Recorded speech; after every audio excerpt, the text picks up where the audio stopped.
يلعبها على الارض لعاشور، وعاشور جاي له غالي غير رايه وسقطها حلوه حلوه مفيش رايه. عبد الظاهر، عبد الظاهر يستنى المسانده، حسين السيد كله مستني الكره العرضيه، يلعبها حسين السيد العرضيه وادي تتصلح، هوبا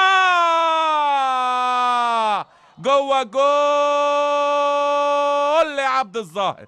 حلوه صلاح الدين سعيده، والخطأ الدفاعي في التغطيه، واحمد عبد الظاهر يتوقع.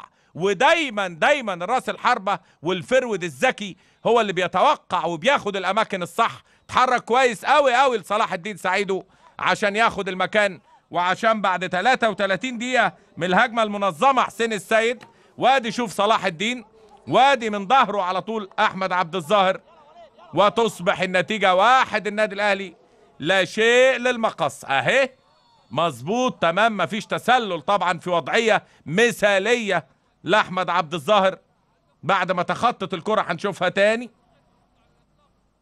ادي بداية اللعبة من عبد الظاهر وحسين السيد. بصوا حضراتكم اهو، شوف جاي على طول في وضعية مثالية احمد عبد الظاهر ويسجل الهدف الاول للنادي.